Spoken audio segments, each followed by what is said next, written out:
સવારે શું બનાવવું એ વિચારતા હો તો આજે 10 મિનિટમાં તૈયાર થતો પ્રોટીનથી ભરપૂર નાસ્તો આપણે બનાવવાના છીએ, જે વજન ઘટાડવા માંગતા હોય એના માટે બેસ્ટ ઓપ્શન છે. તો પહેલા હું અહીંયા થોડાક શાકભાજી ઝીણા ઝીણા કટ કરી લઈશ, જે તમારા ઘરમાં અવેલેબલ હોય એ તમે લઈ શકો છો.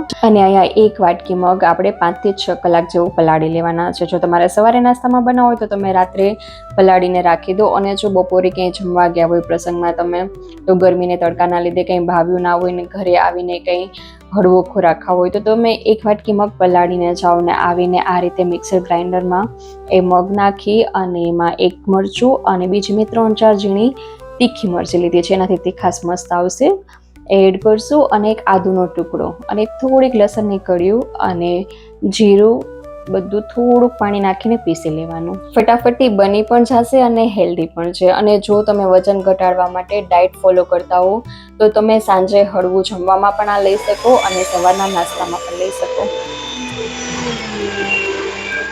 જો આ રીતનું આપણું બેટર બનીને તૈયાર થશે, બહુ દરદરું પણ નહીં ને બહુ ફાઇન પેસ્ટ પણ નહીં. તો પાણી આમાં આપણે વધારે જરા પણ નથી નાખવાનું, એ વાતનું ખાસ ધ્યાન રાખવાનું છે કે પાણી વધારે ના પડી જાય. તો અહીંયા આપણે એક ટમેટું, એક ડુંગળી અને એક મરચું એ ઝીણું ઝીણું કટિંગ કરી લીધું છે, અને એક નાનું ગાજર લઈને એને આપણે ખમણી લીધું છે. તો બધું શાકભાજી મિક્સ કરીને થોડી હળદર અને થોડું મીઠું સ્વાદ મુજબ એડ કરી અને મિક્સ કરી લઈશું. જો અહીંયા તમારે મસાલામાં ધાણા જીરું ને લાલ મરચું પણ એડ કરવું હોય તો તમે એડ કરી શકો છો. આપણે અહીંયા સિમ્પલ જ બનાવવાના છે, જો નાના બાળકો પણ ઘરમાં હોય એ પણ આ ખાઈ શકશે.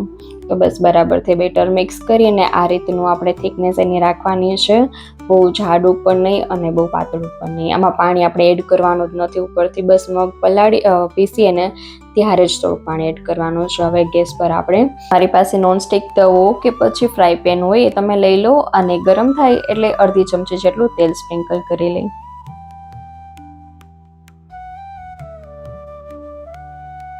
આપણે જે બેટર રેડી કરેલો છે એક ચમચો લઈ અને આપણે પેનમાં પાથરી લઈશું.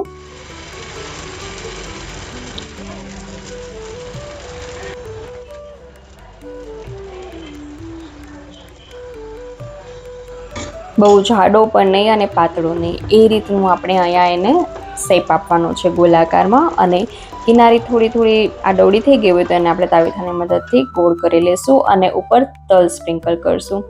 તલ પણ વેઇટ લોસ માટે બહુ સારું કામ કરે છે.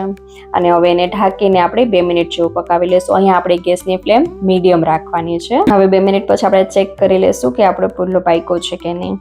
જો તમારે પુડલો ક્રિસ્પી વધારે જોઈએ ને તો તમે થોડુંક તેલ ઉપરના ભાગમાં પણ લગાવી લેજો, જેનાથી ક્રિસ્પનેસ બહુ વધારે આવશે. અને જો તમે સ્પેશિયલ વેઇટ લોસ માટે જ બનાવો છો ને તો તમે તેલ ના લગાવતા.